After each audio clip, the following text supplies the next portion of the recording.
should have got some water. Please.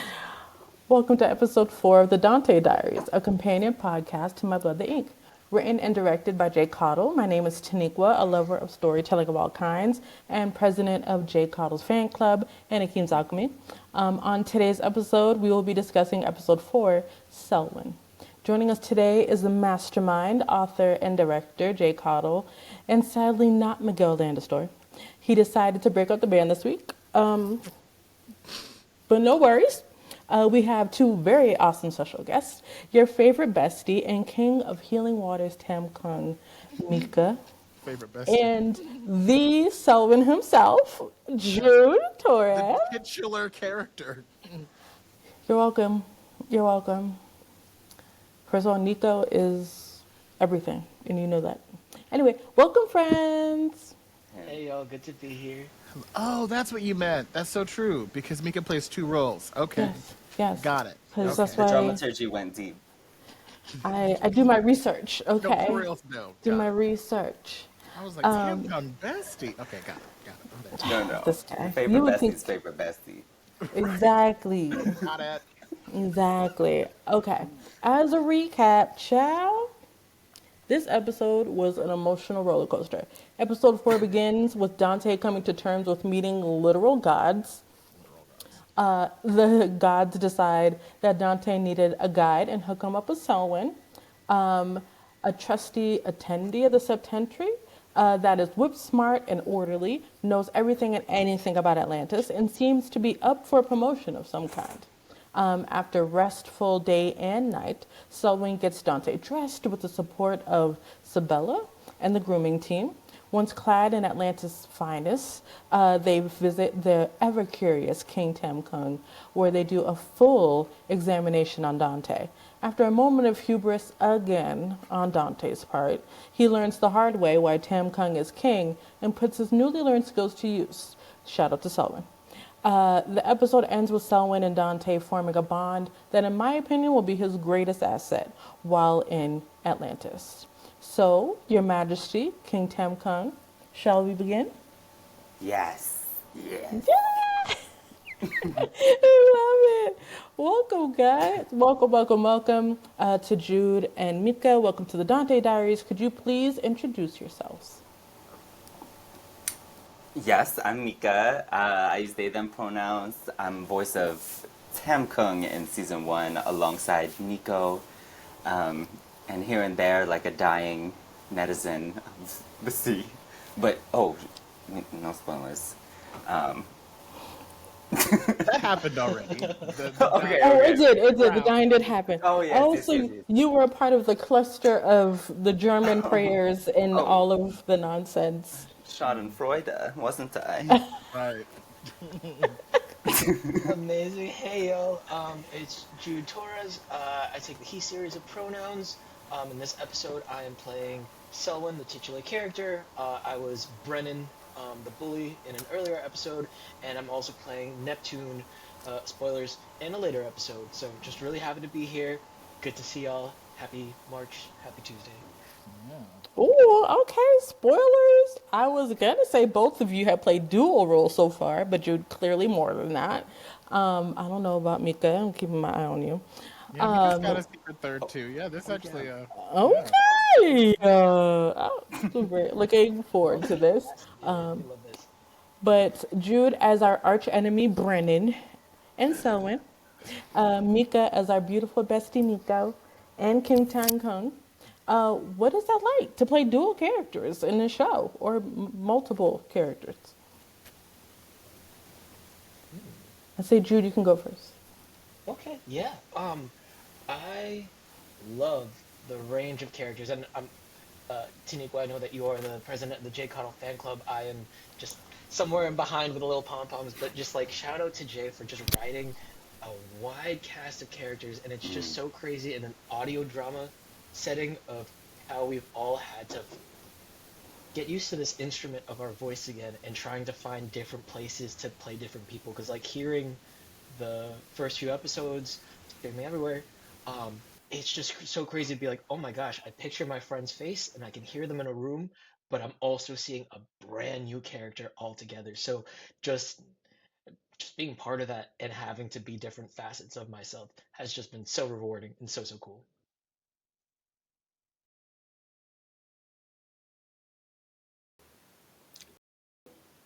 Unmute. Wow, here we are, 4 years in. Still work 4 years, girl. 5. Okay. um, yeah, I so agree that like, well, I've never done voice acting, voiceover acting, and then to like start by having to voice multiple beings like on different like literal planes of a universe. I was like, whoa, this is so cool. And um and I also think it was like well scaffolded for us in that one of our early rehearsals was like watching this little masterclass of a voice actress who's done a lot of different characters and that don't sound the same. And I really liked all that she had to say about like yeah about all of these choices that we get to make. So I mean I loved it. I felt like it encouraged me to do the thing that I heard in theater school all the time, which is like make the big choice and then you can be edited back. And yeah, especially getting to play a god of the sea, like go hard and then see what happens. That's so real. Both of you did so well. Like this episode, at first, okay, I'm not gonna lie, I was sleeping on this episode a little bit. I started it and I was like, okay, this is chill. All right. It's like, it's given day of the life. We're walking through. And then we get to the lab and I'm like, I'm sorry, what is happening? What is happening? Tam Kung just, I was terrified. I was beyond terrified. And mind you, I didn't have anything in the background. Okay, there's no sound effects. There's no music, and I'm like, I don't even think I'm gonna listen to the final because I couldn't handle this. All right, it was too much. And you spoke a little bit about watching the video, so I would love to know a little bit more about both of your process in developing your voices and the personalities of your characters. I can say for me, I love like references. I love like imagining my character's voice in a lexicon multiverse of voices. And so for me, Tam Kung, we talked early on about as like a mad scientist, and I was like, oh well, my favorite mad scientist is Mayuri Kurotsuchi, captain of Squad 10 in Bleach. Don't, sorry nerds. First thing to know about me is I'm a fake nerd. Um, and so yeah, very this like theatrical like knows it and like wants to is like just gonna express how much feeling he has like he's not a mad scientist that like is at any way separated from the emotions of it. Like he's in his mind, he's playing with your mind. Like that's another like part of his testing, his laboratory extends there. And then the other one was wanting to honor Tam Kung as a god coming out of China and Eastern Asia. I wanted to sample a little Michelle Yeoh from Crazy Rich Asians, because I feel like Tam Kung is versed and has that little like, you will never be enough. Absolutely. Absolutely. And I can absolutely see that. And also, you are not a fake nerd, friend, because as someone who, I remember early days of our friendship, Jay would be like, you don't I knew watch you were gonna anime. drag me. You Fine. knew. You already knew. Jay was like, you don't watch anime. And I was like, I literally do. But I watch like slice of life, like girly pop anime. Like I'm watching Fruits Baskets. I'm watching Kakuriya. I'm watching like Haikyuu. And he's like, you're not watching the anime. And I was just like, I don't know what you're saying. So I promise you I will never watch Bleach. It does not matter to me. I'm sorry. Also, it's 12th division. He's a captain of the 12th. Oh, amen. Is it Hisugai? Never mind. We don't need to talk about this. I would love the whole episode of just everyone in a room nerding out and just like fact checking each other, because honestly that was kind of like the rehearsal process to begin with. But shout out to all the nerds, fake and growing. Um, Selwyn, oh my gosh. Something about him, maybe it was just the name, maybe it's the role that he plays. Like I love how Mika said, like, the lexicon of not just voices, but just like the characters of how pan global this story is.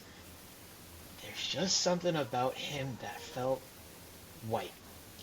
And I was just like, if he has to be a little British, like hearing the raw take, like there's just so much that I've learned. Like shout out to Nancy Cartwright, I think that's how you pronounce her name, who was part of that masterclass thing. But like in the recording studio, it felt so real, bouncing voices back and forth with other people, and then you kind of hear it back, and you're like, oh my gosh, when the physicality has been stripped away, how much weight your voice has to carry to convey a whole different world. And so like I feel like I've learned a lot just by listening to everyone in those recordings, and I feel like Selwyn, because of the way we've had to record like just different episodes in different orders, he went through this really weird trajectory, and I don't think this episode fully embodies where I wanted to take Selwyn, because it was one of the first, like, and it's not knocking on myself. I just think like in the journey of learning Selwyn's embodiment in my voice, he starts off real stiff, and he starts off real fast and real curt, and I feel like that's just the foil he has to play of being this stiff character to Dante's open, wide-eyed wanderer kind of thing. So I think it plays off pretty well, but it's just interesting of like seeing different scripts, seeing different sides, as like Jay kind of wrote Selwyn's layers peeling back with each episode, just how much I stepped into the character and how much that I had to grow week to week. So shout out, that was just a really big learning experience for me. Yeah, I think I'm gonna pop, and I think you like finding it in your body and finding the voice in your voice.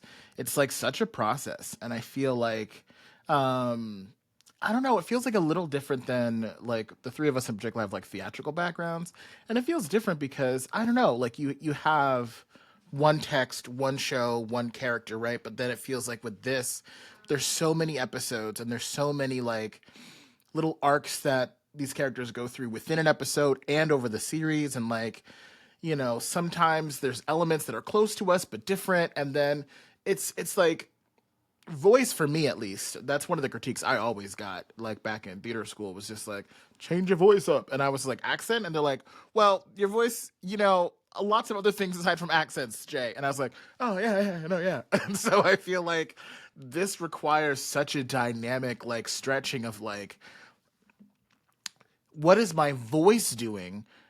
And then like sometimes that is both related but separate from like, what am I acting right now? And like trying to bring those things together to feel really natural, just to feel like I've got this voice so locked in that I can just be super super present in the character. Particularly also with accents, I don't know, it's tough. It's tough, when you're there for a long time, and very similar to Jude. It's just like Dante. Re-recorded early Dante stuff so many times because you're just finding it, and it's just like, and then you think you got it, then you hear it back, you're like, oh, that don't sound like different at all. I gotta do that again. So yeah, I was just really blown away by everyone's work, and it's really hard. And now I'm just excited to like, I feel like I got it now. So like next season, we can just like do more stuff. You know what I mean? Well, that's thank you, because that's a solid segue into. I was wondering what was everyone's favorite moment while recording, whether it was just like everyone being together or in the table read. And if not, I wonder when was it when you were recording that you felt like you found your character? So I'll let y'all think about it. Or Mika, you want to go first? It's kind of funny. I mean, it's cool hearing what y'all are saying because I super agree. And yet, for me, recording episode 4 was one of the last takes I had for Tam Kung. It was kind of his rap, and I was like, "This is perfect," because I had done the thing. I have like da da da, and in some ways, this is a real climax for Tam Kung in this season. Although there's a lot more to come. And yeah, I was like, oh, I feel more in it. And so like, I think there are two highlights that come to mind in recording times.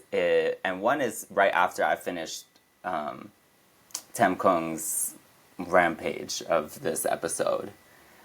And the room felt like the room described. And I was like, We were gagged, okay? Like fully, all of us were just like, "What the actual fuck just happened?" It was wonderful. It's wonderful. thank you for testifying, Jay. Yes. You know. I And then don't think I could imagine being in the room. Like, I literally don't think I could have been there. I wouldn't be able to look at you in the eye for the rest of the day. Plus, Sorry, wasn't go that one of ahead. like the anything. smaller ones that we had to do, Mika? Like we couldn't get the full, like yeah. So we were in like a room, not even like the full booth Yes. that we were used to. So like the energy was just it had nowhere else to go. Yeah. Anyway, It's just Actually, I just want to vaporizing jump people. in. I'm so sorry. I just want to also shout out the room because I think like there's this element of like when we are in the scene, we are only supposed to be in a realm or shared reality with our scene partners, but having other people to kind of provide that feedback, like anytime someone just busted like a perfectly hilarious line and it was just like everyone is stifling like falling over their chairs and you're just like okay see that's like the vibe we're going for like it was just so helpful to get just be in such a supportive environment. And I think like thinking of Selwyn's big moment, um, I don't want to spoil too much in the future, but there's just like when things start to get really intense towards the climax of the season, Selwyn just like really strips down to like who he is. Like all the layers have been peeled off of this onion of the fishman, and like there was like a moment where Jay and I are just like full on like all our emotions just being funneled into these microphones and everyone's like in the room being like oh this is should we even be here, should we look away, and it's just like wow, like there's something palpable. I think it again speaks to our collective theater backgrounds of like feeling other energies and vibes in the room. So like just being able to like feel the cast, even though like technically they're not supposed to be there. Yeah, there's just so many takes that I don't think we would have gotten through if it weren't for other people in the room. I think there was a to answer like what was the moment for me. We all know I got memory issues, so that's gonna be hard regardless. I think I genuinely, generally just loved. I actually really loved this. This is my first studio time. I'm a live musician. I kind of realized in that moment that like we always just play for audiences, and so it was the first time I've like been in that kind of boothy situation. And interestingly enough, I think the more I did it, the more free I became. And it was that sense of freedom that I actually think was the unlocking that we all needed for our characters. And so just, I can't pinpoint when that moment was. But yeah, I think just tapping into a sense of like we have all this room. I take my shoes off in the studio. I find that that helps me. And then just like really just playing and being open and being ridiculous. And it's so weird because dude was mentioning that like you don't have your body to rely on, and it's just everything that you do through voice. But I found for me it was the most attached I was to my body because you need to like use all of that physical energy to be put into your voice. Um, so yeah. Ugh, I love it. I love it so much. Um, so Selwyn, as we just discussed, is a gem. Okay, you guys, y'all should know that Koi Koi Vilu is my baby daddy, set in stone. But Selwyn, I just love him deeply. I wanted to give him a little hug, and he's just so cute. And I'm just like, just let your guard down, friend. You gonna be okay. Um, but at first, I wasn't sure about him. I was unsure. But after, King Tam Kung terrified me, I was so grateful for him. And so I'm wondering if you can tell us a bit more about Selwyn and what is his official position? Like, maybe that's a spoiler, but who actually is Selwyn?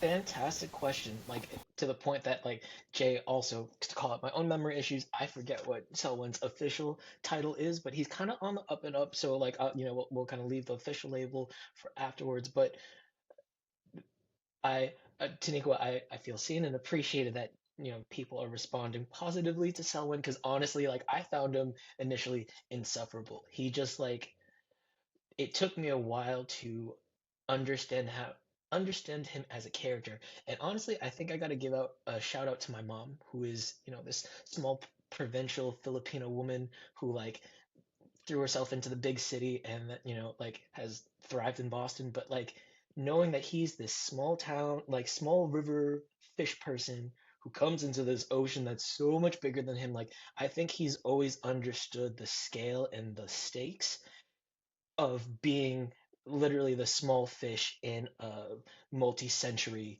pond. And so like I think he holds himself very seriously because he respects, and he, not to get a little too far in a future episode, but he like really helps contextualize to Dante what the sea is and like how the sea is more than any one mortal can fathom. And I think like he maybe that's a moment that really settled in for me to be like the respect and reverence, not because it's like a job or a title, but it's just like sheer awe and respect. I think that really helped just inform why he does what he does sometimes. So he's just a small fish trying to do his best and do right by the ocean, and he just has to grow along the way, I guess. What's so interesting, Jude, is I've never clocked, and I wrote it. I've never really clocked though how Selwyn's journey is so emblematic of the immigrant experience, which I think all of us here can relate to, of just like seeing, in particular, like a generation ahead or two generations above us, how they come here and then like work so hard to be integrated into this new society, right? And I feel like Selwyn's whole thing. One of my first jobs out of college, I was working as a music literacy specialist for this like summer camp of English language learners who were like in middle school, and we were like paired up with BU professors. And the woman who was running the program was saying, when immigrants come over, there are like different ways to kind of navigate that immigration. There's integration, which is this really healthy thing of like, I'm learning the new culture and I'm holding it kind of within the context of my own, and I can kind of have both. But then there's also assimilation, where some immigrants try to like reject their cultural heritages to just fully go deep down into this new land that they're in. And it strikes me now that like that's very much Selwyn's thing of just like, I'm gonna leave everything behind, have tunnel vision, really focus and go deep here so that I could be valuable in this society to it. So yeah, it's very interesting. Yeah. And I mean, to your points, I never once thought of Selwyn as pretentious or like uppity. It really did feel like he was a person who studied really hard, worked really hard to get wherever he is, and he knows, like he knows everything about anything. And maybe he has to be super orderly and super together and yada yada. But then once you understand how the ocean moves and how its mood swings are crazy, you gotta do what you gotta do. So it just made sense to me. So I really appreciate hearing both of your takes. Now, Mika, we talked about this before. I mentioned it earlier. I listened to this episode without any sound effects or background vocals. And when you came for Dante's neck, scared the crap out of me. I had to take a pause. I was like, I'm not really sure I'm gonna go on and listen to this. But you know what? It was perfect because the King Tam Kung that I met in the Seven Sovereigns, I knew that that's what's gonna come. I knew it, and I was like, Dante, I need you to see that he's actually not the one you want to play with. He's not the one. But when it happened, I said, well, you're gonna learn the hard way, and I'm really glad it happened with Tam Kung because Manan and Susano would have chopped your head off. Like you would have been gone. So all of that to say, you mentioned a little bit how it was recording that scene, but could you go into it a little bit more? What was that scene? Were you all in the same room? Like, did you record it together when you did your the laboratory monologue moment? Yeah, I'm trying to remember. Jude, were you in that take? I didn't think so. Yeah. So it was me and Jay, and the choir was there. No, Some of the Yes. No. choir. Yeah. Yeah. It was Yeah. I think it was uh-huh. Jazz, Siobhan, and Jamise. Yeah. Yes. So yeah, it was like not quite everyone in the room, and um, we had another sounds engineer in the room who was amazing, and it was just a good like kind of closed space, so we didn't kind of have to, or I don't know, it was easeful for the energy to take it up, to like just like kind of breathe into this idea that like, oh, like I'm boiling, and I think like what you said is true, that like Tam Kung is a god that can actually kind of reach this point, because the others it might have just gotten to real, but Tam Kung's loquacious. He has something to say, and wants you to hear it, and wants you to think about it, and so yeah, that was kind of like where I was going, is like this, the description that Jay was talking about, like, oh, I'm not a describer in writing, and I was like, okay, sure, liar, because he Absolutely lying. Absolutely.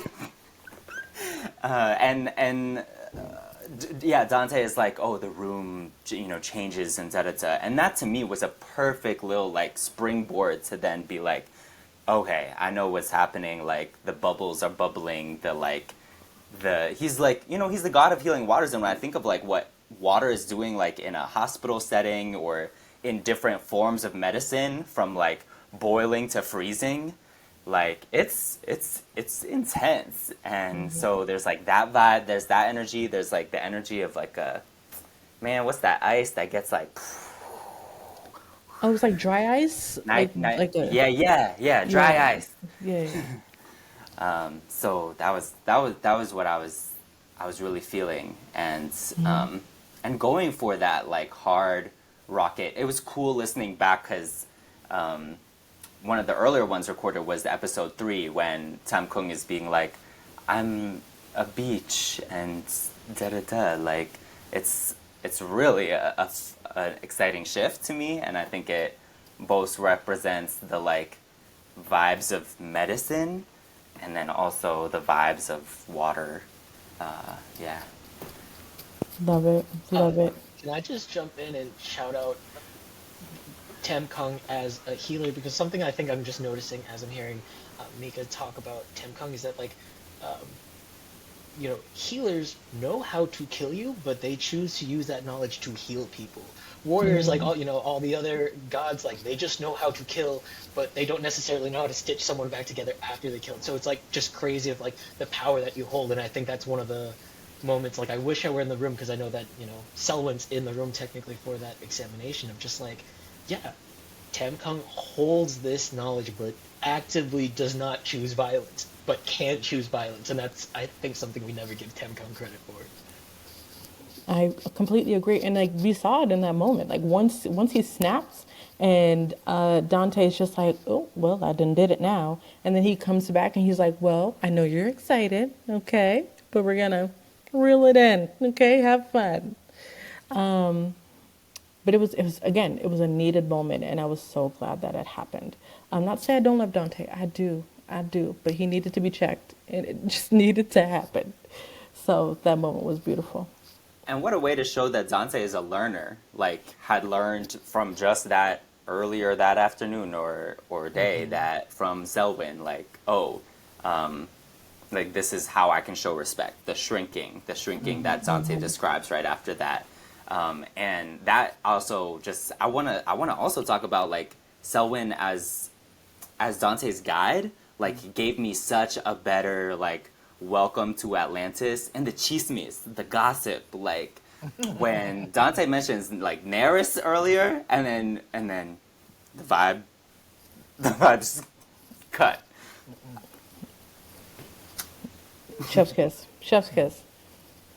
Yes, shout out to that, because one thing I love about new work and getting to know writers. So in this case, Jay and the world of Atlantis, of like how do they deal with like introducing a world, like exposition, and I feel like especially for an audio drama, Jay, again, to give you your flowers, like it was very much show don't tell. Like all these moments of it's like, yeah, we're introducing Neris in this episode, and all of a sudden, just like with that dead silence, it's like, okay, we're gonna probably have to pay attention to this name because it's probably gonna become important, or just like Tam Kung talking through like the anatomy and just like what it means to ground us in this concept of being an Atlantean. Like it's just smart how you don't like waste time because Selwyn could have just been like, okay, Dante, I'm gonna read like 5 pages of things to like let you know what Atlantis is, and we know that he does that, but like we don't as an audience have to waste our time doing that. We actually get to see it very dynamic. So props. I just think that was really smart writing there. Thank you.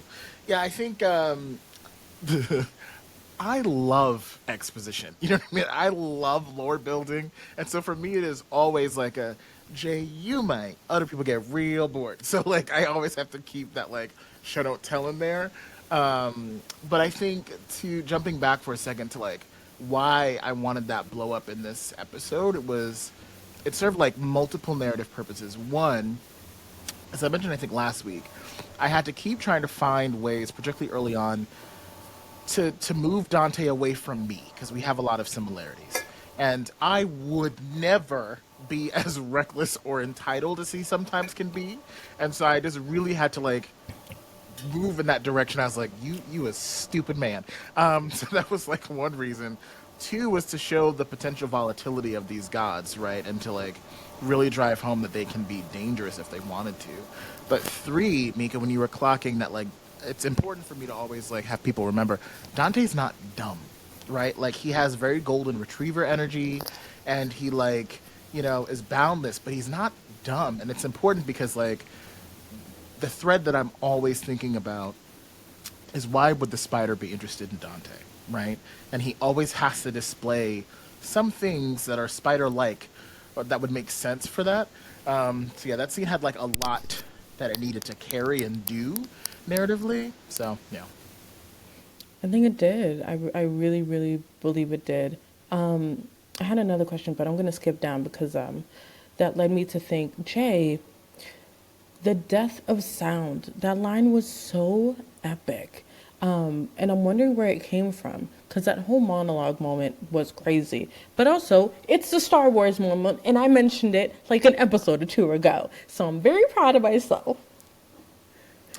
When I first started like writing dramatically, it wasn't theater school. It was my freshman year, and we were just doing like this monologue unit, and I just was writing monologues, and that time and that process for whatever reason, I like it's my favorite. Like honestly, my favorite times writing are when I'm writing for like Denai and like her little like interludes, because it's like I go into a fugue state. It's like I think the least when I'm doing those chunky little whatevers, and it's very much like what am I feeling, and then how does that it's like it's the flow state that everyone wants to get into, and I get that when it comes to character monologues, like moments like that. So I can't tell you where Death of Sound came from. It just I was a vessel to the universe, and that's what the universe wanted to say. um but yeah, yeah, yeah.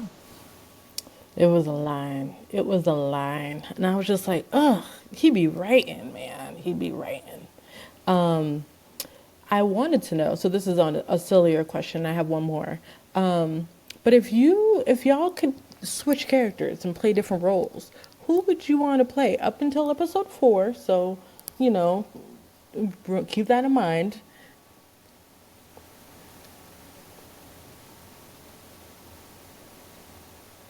I can say that if it's me and if I was in it, I would love to play a rando, like a random maid in the hall that always knows the things, and she just talks too much and she says random things, but then one day she says something you need. That's my kind of character.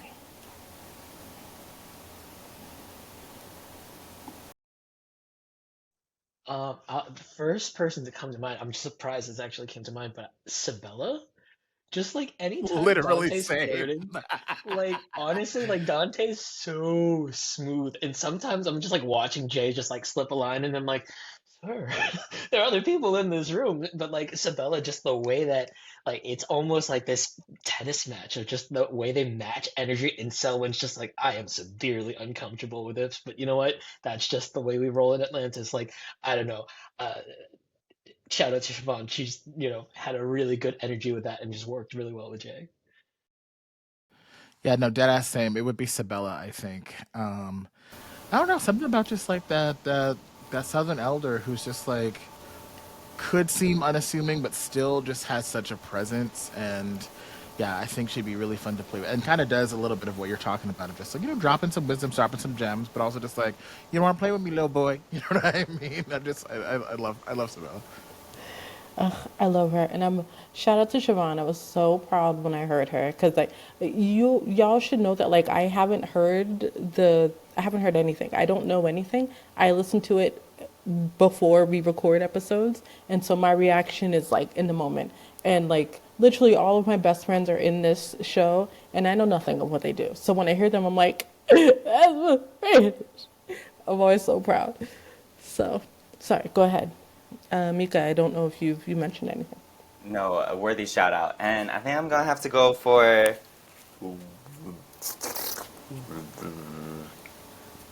your baby daddy. I love Cote Vilo. I love him. I love him. Pictures in the mind, like what a date. You know what I mean? I can't. I want a Strong and date. silent. Strong and silent type. I really love him. Well, my last question is this is the first time that I feel like I have heard or seen issues behind having a magical item. Like, what are the long term effects of having a magical item? Normally, you see somebody get a magical item, it's cool, you don't know nothing else, there's nothing bad about it. And so, I. I don't think I want one. Like, I think I'm good. I wonder, like, would y'all want a magical item if you could have one? When I was a kid, I did, but now I'm like, good. Anybody? I, Oh, I okay. want to bring up real quick that Jay sent me a behind the scenes of Oh yes, editing this episode where in yes, our interaction, Tam Kung and Dante yes. were talking about it, and then Dante says, "So you were saying da da da da da da da," and I'm like, "Actually, I don't think that's what I'm saying." Right. So there's like in the scene where Tam is explaining like the science of what's happening. Also, technobabble is hard. I was just like, oh boy. I was just like, I hope these scientists don't come for me. I mean, our scientists listening, no. But like in the technobabble, Tam is just like, oh, like this wasn't made for your DNA, or like Dante like surmises from what Tam is saying. They're like, "Oh, this wasn't made for me," and I give that line, and there's just a silence, and I like look at Mika, and he's like, "No, I don't think that's right. I don't think that's what he's saying." And I was like, "No, that's the line." And then I was like, "Oh wait, do you mean the science?" And Mika was like, "Yeah, I think the science isn't sound here." I was like, "Well, no, because," and he was like, "Oh, okay." And it killed me. It was just like, no, I did study biochem, and I just feel like the Punnett squares would get us a different answer here. And I was like, wow, not. I don't have to be afraid of the scientists. The enemies within. Um, Yeah. Hilarious. No, I'm a punk ass bitch. I've learned recently, like, so much of fantasy is like portal fantasy, right? Like, you go into a new world and you have these adventures and you get powers. And the older I get, the more I'm just like, Loki, no, thank you, because I'm just like, the stakes, they're trying to kill you. You know what I mean? And like, we make it like seem, oh yeah, I have magic now, but it's not like, yeah, I have magic and I can like go lay back in the field and like catch Pokemon. Like, they actively want me dead. You know what I mean? Like the Dark Wizard wants us dead, and I'm just like, whoo boy. So I think a little bit of that got in there with the whole ring thing of just like, obviously narratively we need to like introduce some stakes and introduce some tension, but also a little bit of it's just like, I think sometimes, and this is probably a fair thing, it's fantasy, we just, I don't know. We glaze over the fact that like these are actually really dangerous situations that we find ourselves in, because we just say adventure and fun, and I'm just like, yeah, but danger. So I don't know. That even being said, the Leo in me is just like, but magic. But like I could be even more of a protagonist. I don't know. I don't know. I don't know. Facts, Jay. I think I'm right there with you because like I feel like it's I love this question, Taniqua, because kind of like when people are like, what kind of superpower do you have? And I feel like, well, for every superpower, they're like, well, say you can fly, but you can only fly as fast as you can run, and you can only hover like 2 feet off the ground. Like, there's always going to be some limitation you learn the hard way. And I learned way too many things the hard way. I feel like if you actually gave me something that could kill me, I'm dead. And so, like, shout out to bringing Pokemon into this, Jay. Like, I'm just thinking, like, in the Pokemon world, everyone's a Pokemon. That's awesome. But then there's one Mewtwo, and all of a sudden you're just like stuck in a lab, and people are poking and prodding at your body for like, an entire movie. And it's just like, there's already enough scrutiny in the world. I don't want to be perceived in a way that I'm always going to have a target on my back. So, like, yeah, with great powers come great responsibility, and I'm not a responsible person yet. So I will bequeath that on to someone who can actually take on that responsibility. Absolutely. I mean, just kind of echo chamber. Like I brought up that moment too because like it was like that Punnett Square and Abacus that I think of when I'm like magical item. Like it's like Dante is blessed to be getting the backstory and some information about his transfiguration, because otherwise you're using these things not knowing the toll. Like I even think of like when they were when the Radium girls were painting these watches that were glow in the dark back in the day with radium, and then like lo and behold we find out what radium is and what radioactivity does. Like I think already like the magic that there is in the world like is dangerous, especially when we don't like play with it right. And I was just talking to Atita here about like we're both up on the full moon. Like anytime there's a full moon, we are wolfing out. We know that we have to cancel our next day of plans because we're up all night. And she was saying that she has had to get moonstones and hide the moonstones and not go outside if she wants any chance of sleeping. So to me, I have enough to learn about the magic that is here. Damn. Are we jaded adults? I don't know. A part of me is just like That's. I was thinking that too. I was like, that's a word that because you just Jude was gave like, me I'm to. not responsible. I'm just like, or are you too responsible? Because now like, Exactly. you're too Oh, the aware mirror of up like, you to know us what I all. mean? Oh my God. Exactly. Damn. Well, I mean, another random question, I guess, is, and if you don't have an answer for it, we can move on to the mini game. But since we're all nerds, what is an item, magical weapon, or anything in an anime or a movie that you think is stupid? Like, Define stupid in this context. okay, Yeah. so okay, so me and Jay watched the live action Kenshin movies. Love the movies. They were so good. But then there's the best friend who's stupid and always he's like the brawler in the group, but he has a random sword that he always throws somewhere. And I'm like, where is it? You don't even use it half the time. You just have a giant sword and you don't use it. He uses it like once. So what is there? That's my stupid random item because I'm like, So are you you mean like okay? legit dumb. Okay. Like you think it's a dumb item to have? Oh, I mean, he used it well. But in Hunter x Hunter, going on his little fishing rod, I'm just like, sir, like, I don't know, like, he used it to pickpocket sometimes and do a little bit of something, but I'm just like, that's gonna catch, like, they're not really showing the reality of like you would have to reel that back like that, like it don't snap back like that. I'm just like, this is not giving anime weapon of choice, and he like drops it later as the show goes on. So I'm just like, yeah, a fishing rod. I don't know who came up with that, but I'm just like, okay, we could have left that at the drawing board. Literally, why? Yeah, literally, why? I just came up with an answer that distresses me. I'm going to be thinking about this probably the rest of my life because Uh-oh. your boy loves Pokemon. Hmm. But the more I think about Pokeball technology, Yes. I'm stressing. Because the fact that you can throw an orange at another sentient being Yeah. and then store them indefinitely, Yeah. like, every time I hear something about like human trafficking in the world, that just like messes with my soul. And just knowing that like the humans and the wars and like that lore must cut deep because my God, who knows what horrific, Yeah. you know, acts of treason or war crimes have occurred across species. And I don't think anyone, even if we're 10-year-olds trying to be like the best there ever was, I don't think anyone should really have that power to be able to, you know, just be able to do that. I don't know. I'm stressing now because I love Pokemon, but that's just like, that's responsibility, you know? Yeah, I'm not a huge animal person, and whenever I think about pets, I'm just like, most of them are a no, but I think about a fish, and I'm like, I could handle a fish. But then I always feel so bad because I'm just like, I'm gonna take something that belongs in the vastness of the ocean into this little tiny ass bowl, and that's their life now.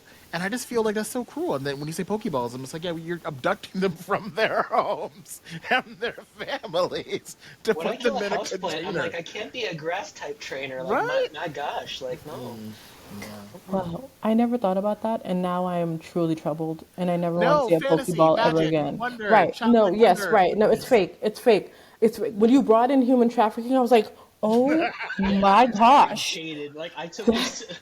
The depths of the ocean isn't even We're just that gonna deep. drop I'm a so video sorry. essay of like Selwyn just brought it Pokemon in. as human trafficking allegory, and it's gonna be like, oh my god. So we're the adults now, is what I'm hearing. Is that's the only logical conclusion.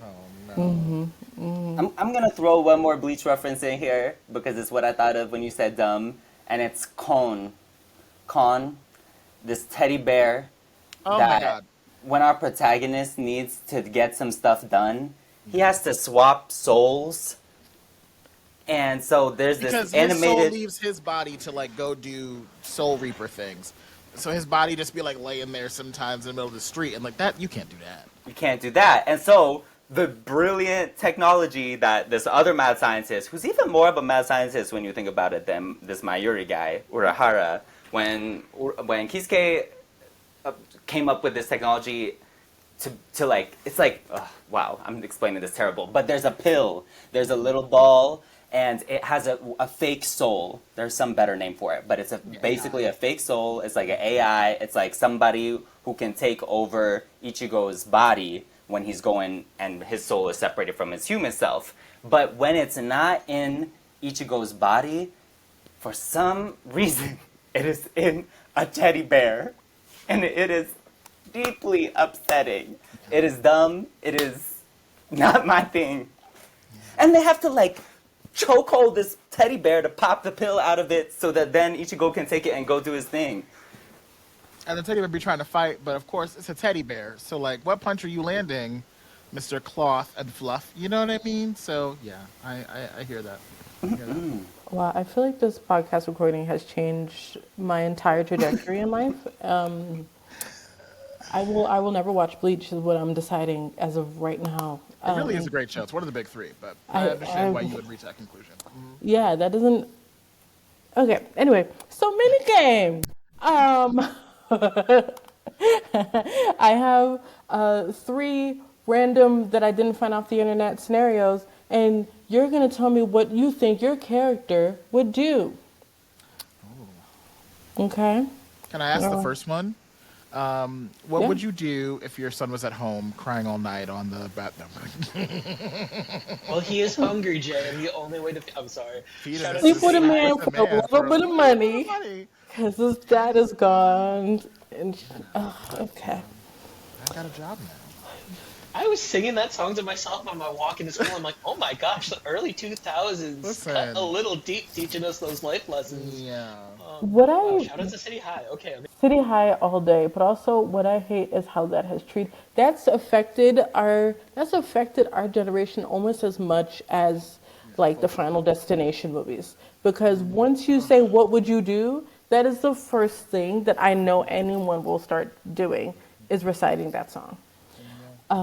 But anyway, so the first question actually is, a descendant of the septenary runs away to live on land with a lover. What would your character do? Oh. Like if we found them, like if we like. Like, if you found them or if you heard that this was happening and you were sent to do something about it. I would Underground Railroad their love. You know what I mean? I'd support it, and I'd be like, let me find you a place to stay. I will get fake alibis. I'd be like, you head east. I'll tell them I saw you in Missouri. That's what I'd do. I support the real lovers. Poison. Slow, lethal poison. Coming from the ocean into whatever plants are on that island. Dang. A slow game from Tam Kung. Oh my god.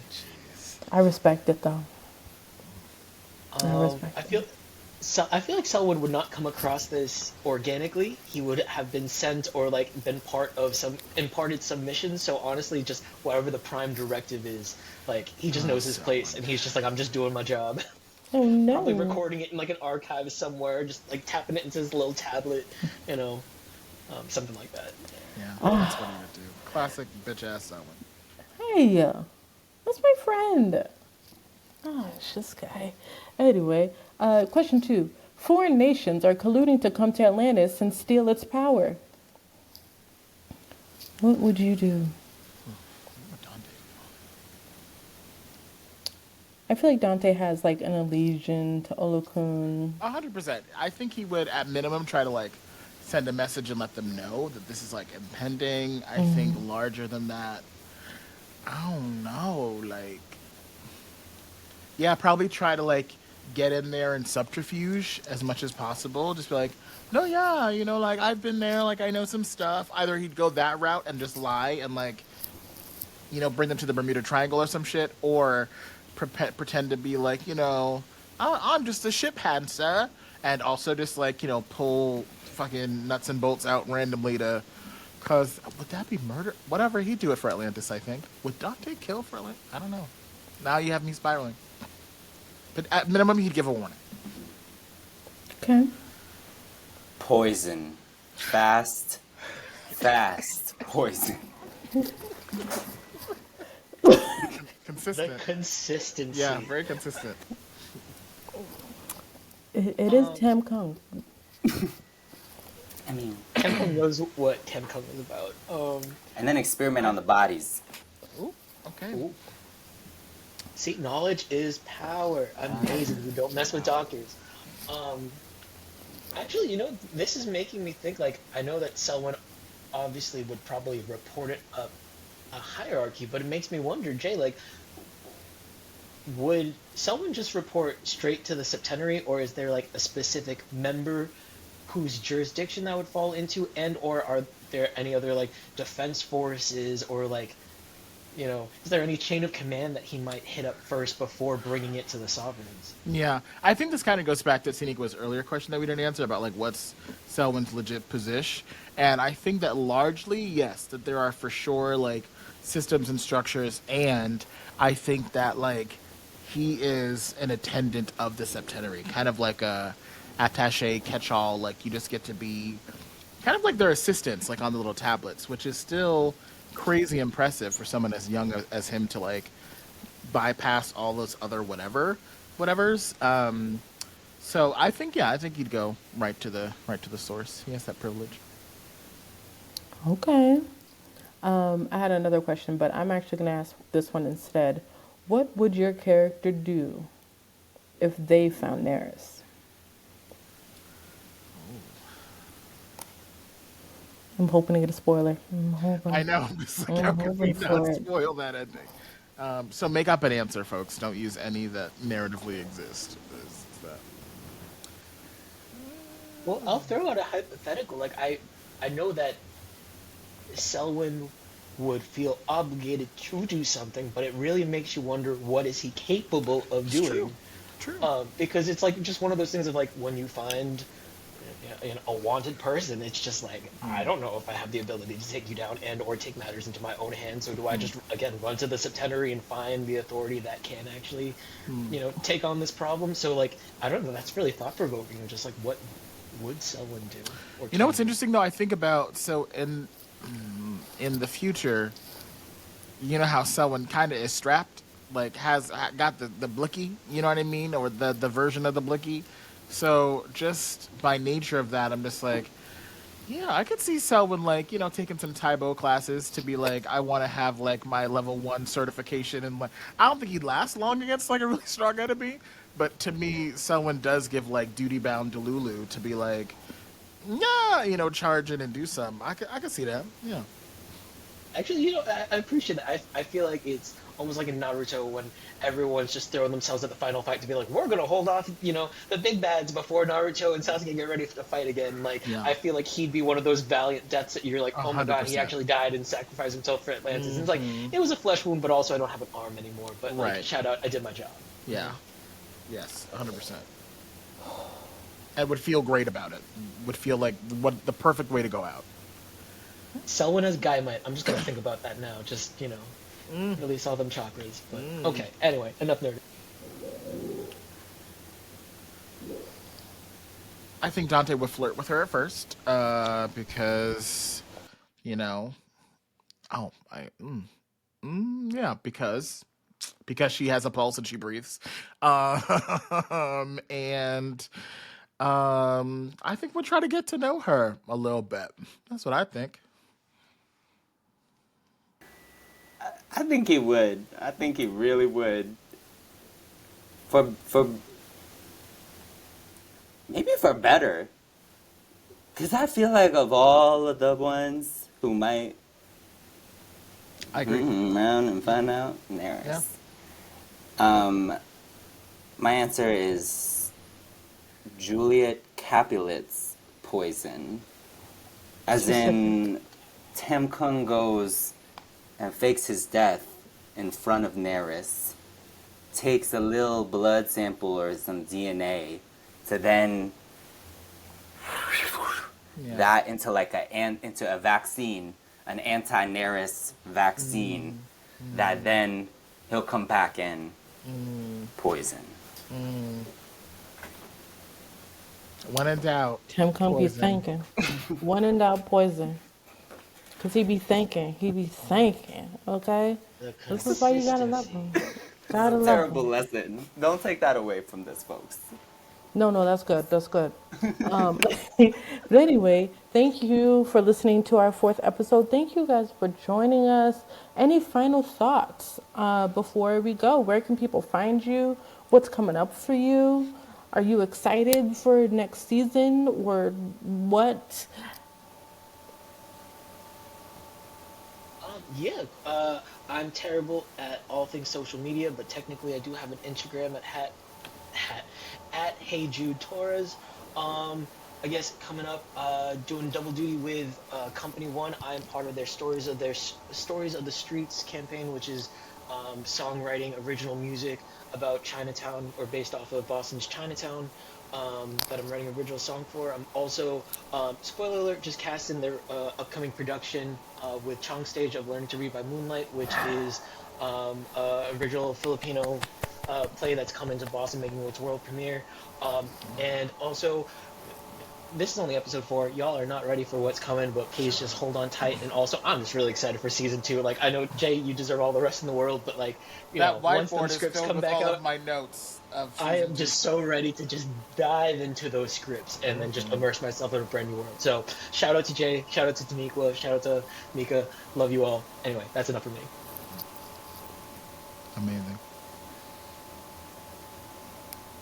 Mika, Jay? I'm at Instagram too at Mika X Rose. That's MICAXROSE. I do love to be online, especially Instagram, though I'm terrible at messaging, unless it's voice messaging. We have found out. So slide if you slide in my DMs, do it with your voice. Okay. Coming up for me, I'm here in the Philippines until April 22nd. I'm really, really grateful to be here, and with my family and different families. And then when I'm back, we're celebrating 10 years of Arts Connect International. I've been working at the organization for half its life, which is wild, for 5 years. So yeah, come through. It'll be at the incubator, May 20th. 2025, in the evening time, we'll go like 5 till 9-ish, but pull through for good food. We have an amazing gallery that's called the ACI Eras Gallery, featuring alumni from like the whole 10 years of ACI, back to founding, and performances, workshops, DJ. We got what you want, and let's celebrate a decade of trying to transform some things and celebrate each other. Love it. So excited for the both of you. Love it. Also, Mika is always serving looks on Instagram, so please know that. Please know. Thank you. Factuals. Yeah, what Jude said. I think this is the last. There, I don't know. There's like mini arcs to me, and I think episodes 1.5 had a certain vibe. I think 2, 3 had a certain vibe. I think 4 has its own like exposition-y vibe, and literally from like 5 to the end of the season, completely different. The energy changes, the stakes change, the story shifts, and like I don't see how you could see much of it coming. And so yeah, some of my favorite stuff is soon come. So that I'm trying to think of if I want to give you all my Instagram. Follow Akeem's Alchemy. How about that? Leave me alone. Follow Akeem's. That's more interesting anyway. Um, and yeah. That's all I got. All right, okay. Well, as we always say, What remember that about as you? Where can people find you? me, you want to find me? You can find me on the Patreon. Get yourself a membership. We are there. You can find me on the Instagrams at MerakiProds_TP or Meraki Prods. That is my production company. Also, we just announced JP Porch Fest, August 16th. So please, if you're in the Massachusetts area, join us this Speaking of 10 summer. years of ACI, this is Yes, also 10 years of JP Porch Fest, so a time shall be had. But as I always say, remember that as listeners of Dante's stories, you are now among a community of adventurers and storytellers. As you move through the world, remember the words of the iconic King Tam Kung. Our society is and can be strong because each and every one of us plays an active role in making it so. You are needed, and we stand with you. It's no longer Black History Month, but we still love you anyway. Happy Women's History Month. that's right. Adere est facere. And so we dare, and so we do. See you later. Bye.